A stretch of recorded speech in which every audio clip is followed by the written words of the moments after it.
ಮಾನವ. ಯಾರು ಮಾನವ? ಯಾರನ್ನ ಮಾನವ ಎನ್ನಬೇಕು? ಕೇವಲ ರೂಪ ಆಕಾರ ಇದ್ದ ಮಾತ್ರಕ್ಕೆ ಅವನು ಮಾನವನಲ್ಲ. ಯಾವನು ಮಾನವ?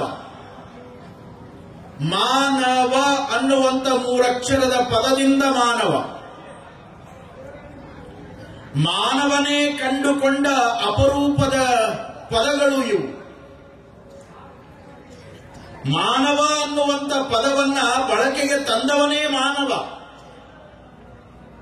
ಯಾವ ಪ್ರಾಣಿ ಪಕ್ಷಿಗಳು ಕೂಡ ನಮ್ಮ ಕುರಿತಾಗಿ ಶಾಸ್ತ್ರ ಸಿದ್ಧಾಂತಗಳನ್ನು ಬರೆದಿಲ್ಲ, ನಮ್ಮ ಕುರಿತಾಗಿ ಕಾವ್ಯ ಕಥೆಗಳನ್ನು ಸೃಷ್ಟಿ ಮಾಡಿಲ್ಲ. ನಮ್ಮ ಕುರಿತಾಗಿರುವಂತಹ ಮಾನವ ಇತಿಹಾಸದ ಚರಿತ್ರೆಯನ್ನ ಹೇಳಿಲ್ಲ. ಏನೆಲ್ಲ ಚರಿತ್ರೆಗಳು ನಿರ್ಮಾಣವಾಗಿದ್ದರೂ ಕೂಡ ಮನುಷ್ಯನ ಬುದ್ಧಿವಂತಿಕೆಯ ವಿಕಾಸದ ಪ್ರಗತಿಯ ಸಾಕ್ಷಿಯಾಗಿ ಏನೆಲ್ಲ ಕಥೆಗಳು, ಕಾವ್ಯಗಳು, ಏನೆಲ್ಲವೂ ಕೂಡ. ಹಾಗಾಗಿ ಮಾನವ ಅನ್ನುವ ಶಬ್ದವನ್ನು ಬಳಸ್ತೇವೆ ನಿಜ, ಆದರೆ ಮಾನವ ಅನ್ನುವಂತ ಮೂರಕ್ಷರದೊಳಗಿರುವಂತ ನಿಜ ಅರ್ಥವನ್ನ ತಿಳಿದು ಯಾವನು ಬದುಕನ್ನ ಕಳೀತಾನೆ ಅವನು ಮಾತ್ರ ಈ ಜಗತ್ತಿನೊಳಗ ಮಾನವನಾಗಲಿಕ್ಕೆ ಬರ್ತದೆ. ಅಂತ ಮಾನವನಿಗೆ ಮಹಾತ್ಮರ ಅನುಗ್ರಹ ಆಗುತ್ತದೆ. ಕೇವಲ ರೂಪ ಮಾತ್ರದಿಂದ ಮನುಷ್ಯರಾದರೆ ಸಾಲದು. ಹೊರಗೆ ನೋಡಾಕ ಮನುಷ್ಯ, ಆದ್ರೆ ಒಳಗ ಕೆಟ್ಟ ಸುಮಾರು ಗುಣ ತುಂಬಿದ್ದು ಅಂದ್ರೆ ಮನುಷ್ಯತ್ವವೇ ಇಲ್ಲ, ಮಾನವೀಯ ಗುಣಗಳೇ ಇಲ್ಲ, ದಯಾ ಇಲ್ಲ, ಧರ್ಮ ಇಲ್ಲ, ಕರುಣೆ ಇಲ್ಲ, ಪ್ರೀತಿ ಇಲ್ಲ, ಭಕ್ತಿ ಇಲ್ಲ, ಜ್ಞಾನ ಇಲ್ಲ, ವಿವೇಕವಿಲ್ಲ, ಆಚಾರವಿಲ್ಲ, ವಿಚಾರವಿಲ್ಲ, ಸದ್ಭಾವ ಇಲ್ಲ, ಸನ್ನಡತೆ ಇಲ್ಲ. ಅದೇಗೆ ಮನುಷ್ಯತ್ವ? ಹಾಗಾಗಿ ನಮ್ಮ ಒಂದು ಕೃತಿಯಲ್ಲಿ ಮಾನವ ಅನ್ನುವಂಥ ಅಕ್ಷರದ ಕುರಿತಾಗಿ ನಾವು ಹೀಗೆ ಬರೀತೇವೆ. ಮಾ ಮೊದಲ ಅಕ್ಷರ, ಅದು ಏನನ್ನ ಸೂಚಿಸುತ್ತದೆ ಅಂದ್ರೆ ಅಮ್ಮ, ಅಮ್ಮನನ್ನು ಸೂಚಿಸುತ್ತದೆ. ಹಡೆದವ್ವನನ್ನು ಸೂಚಿಸುತ್ತದೆ, ಹೆತ್ತವ್ವನನ್ನು ಸೂಚಿಸುತ್ತದೆ, ಜನ್ಮ ನೀಡಿದ ಜನ್ಮದಾತೆಯನ್ನು ಸೂಚಿಸುತ್ತದೆ. ನಾವೆಲ್ಲರೂ ಜಗತ್ತಿಗೆ ಬಂದವರೇ, ಆದರೆ ಬರುವ ಸಲುವಾಗಿ ತಾಯಿಯ ಗರ್ಭದಲ್ಲಿ 9 ತಿಂಗಳುಗಳ ಕಾಲ ಇದ್ದು ನವಮಾಸ 9 ದಿನಗಳು ಕಳೆದ ಮೇಲೆ ನಾವು ನೀವೆಲ್ಲ ಜಗತ್ತಿಗೆ ಬಂದವರು. ಮಹಾತ್ಮರೂ ಕೂಡ ಹಂಗೇ ಬಂದವರು. ಅವರೇನು ಆಕಾಶದಿಂದ ಧರೆಗಿಳಿದವರಲ್ಲ. ಎಲ್ಲರಿಗೂ ಒಂದೇ ನಿಯಮವಾದ ಈ ಜಗತ್ತಿನ ಸೃಷ್ಟಿಯೊಳಗ. ಅದಕ್ಕಾಗಿ ಬಸವಣ್ಣನವರು ಹೇಳ್ತಾರೆ, ಹೊಲೆಗಂಡಲ್ಲದೆ ಪಿಂಡದ ನೆಲೆಗೆ ಆಶ್ರಯವಿಲ್ಲ, ಜಲಬಿಂದುವಿನ ವ್ಯವಹಾರ ಒಂದೇ, ಆಸೆ ಆಮಿಷ ಹರುಷ ವಿಷಯಾದಿಗಳೆಲ್ಲ ಒಂದೇ. ಏನ ಕೇಳಿ ಏನ ಓದಿ ಏನು ಫಲ, ಕುಲಜನೆಂಬುವುದಕ್ಕೆ ಆವುದು ದೃಷ್ಟ, ಸಪ್ತಧಾತು ಸಮಂ ಪಿಂಡಂ ಸಮಯೋನಿ ಸಮುದ್ಭವಂ ಆತ್ಮಜೀವ ಸಮುತ್ಪನ್ನಂ ವರ್ಣಾನಾಂ ಕಿಂ ಪ್ರಯೋಜನಂ. ಕಾಸಿ ಕಮ್ಮಾರನಾದ, ಬೀಸಿ ಮಡಿವಾಳನಾದ, ಆಸನಿಕ್ಕಿ ಅಕ್ಕಸಾಲಿಗನಾದ, ವೇದವನೋದಿ ಹಾರವನಾದ, ಕರ್ಣದಲ್ಲಿ ಜನಿಸಿದವರುಂಟೆ ಜಗದೊಳಗೆ. ಇದು ಕಾರಣ ಕೂಡಲ ಸಂಗಮ ದೇವ ಲಿಂಗ ಸ್ಥಳವನರಿದವರೇ ಕುಲಜರು ಅಂತಾರೆ ಬಸವಣ್ಣನವರು. ಎಲ್ಲರೂ ಬಂದಿದ್ದು ಒಂದೇ ದಾರಿ, ಎಲ್ಲರ ದಾರಿನೂ ಒಂದ. ಅವನು ಹೊಟ್ಟೆಯಾಗಿ ಇದ್ದ ಜಗತ್ತಿಗೆ ಬರಬೇಕು. ನಾನಾದ್ರೇನು, ನೀವಾದ್ರೇನು, ಸತ್ಪುರುಷರಾದ್ರೇನು, ಮಹಾತ್ಮರಾದ್ರೇನು, ಶರಣರಾದರೇನು, ಸಂತರಾದರೇನು, ಗುರುಗಳಾದರೇನು, ಜಗದ್ಗುರುಗಳಾದರೇನು, ಎಲ್ಲರೂ ಒಂದೇ ರೀತಿಯೊಳಗೆ ಜಗತ್ತಿಗೆ ಬಂದವರದೀವಿ. ಗಂಡಾದ್ರೇನು, ಹೆಣ್ಣಾದ್ರೇನು. ಹೌದಲ್ಲ? ಮಾನವ ಅನ್ನುವಂಥ ಅಕ್ಷರದ ಮೂಲ ಅಕ್ಷರ ಮಾ, ಅಮ್ಮ. ಅಮ್ಮ ಇಲ್ಲದ ಜಗತ್ತಿಗೆ ಬಂದವರು ನಾವ್ಯಾರೂ ಕೂಡ ಇಲ್ಲ, ಬರ್ಲಿಕ್ಕೆ ಬರೋದೇ ಇಲ್ಲ.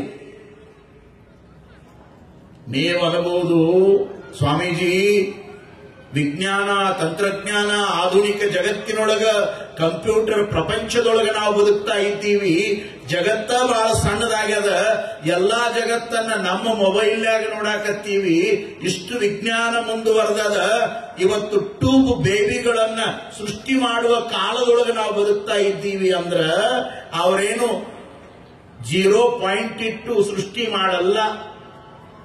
ಗಂಡು ಹೆಣ್ಣಿನ ರೇತು ರಕ್ತವನ್ನ ತೆಗೆದುಕೊಂಡೇ ಟ್ಯೂಬ್ ಬೇಬಿಗಳನ್ನು ಸೃಷ್ಟಿ ಮಾಡ್ತಾರೆ ವಿನಃ ದೇವ ಸೃಷ್ಟಿಯನ್ನ ಮರೆತು ಈ ಜಗತ್ತಿನೊಳಗೆ ಯಾವನೂ ಕೂಡ ಮತ್ತೊಂದು ಸೃಷ್ಟಿಯನ್ನ ಮಾಡಲಿಕ್ಕೆ ಸಾಧ್ಯವೇ ಇಲ್ಲ, ಸಾಧ್ಯವೇ ಇಲ್ಲ. ವಿಜ್ಞಾನ ಇಷ್ಟು ಬೆಳೆದದ. ಸುಮ್ಮನೆ ನಿಮ್ಮ ಮುಂದೆ ಒಂದು ಪ್ರಶ್ನೆ ಇಡ್ತೀನಿ, 1 ಡ್ರಾಪ್ ವಾಟರ್ ಸೃಷ್ಟಿ ಮಾಡಕ್ಕಾಗಲ್ಲ, ಒಂದು ಹನಿ ನೀರ ಇದ್ದ ನೀರಿಗೆ ಬಾಟ್ಲಾಗ ತುಂಬಿ ಹೆಸರಿಟ್ಟಿವಿ ಅಷ್ಟೇ, ಬಾಟ್ಲಿಗೆ ಹೆಸರಿಟ್ಟಿವಿ. ಇದು ಮನುಷ್ಯನ ಬುದ್ಧಿವಂತಿಕೆ. ಒಂದು ಹನಿ ನೀರು ತಯಾರು ಮಾಡ್ಲಿಕ್ಕೆ ಆಗೋದಿಲ್ಲ ಮನುಷ್ಯನಿಗೆ, 1 ಡ್ರಾಪ್ ವಾಟರ್. ಇಷ್ಟು ವಿಜ್ಞಾನ ಬೆಳೆದದ, ಏನೆಲ್ಲ ಮಾಡ್ತದ, ಒಂದು ಹನಿ ರಕ್ತ ತಯಾರು ಮಾಡಕ್ಕಾಗೋದಿಲ್ಲ ವಿಜ್ಞಾನಕ್ಕೆ. 1 ಡ್ರಾಪ್ ಬ್ಲಡ್, ದೇಹದೊಳಗಿರುವ ರಕ್ತವನ್ನೇ ತೆಗೆದು ಬ್ಲಡ್ ಬ್ಯಾಂಕಿನೊಳಗಿಟ್ಟು A ಪಾಸಿಟಿವ್ ಬಿ ಪಾಸಿಟಿವ್ ಅಂತ ತಿಳ್ಕೊಂಡು ಟೆಸ್ಟ್ ಮಾಡಿದ ಮೇಲೆ ಅವ್ರ ಮೈಯ ಅಂತ ತೆಗೆದು ಇವ್ರ ಮೈಯಾಗ ಬಿಡ್ತಾರೆ ವಿನಃ ಹೊಸದೇನು ತಯಾರು ಮಾಡಿಲ್ಲ ವಿಜ್ಞಾನ.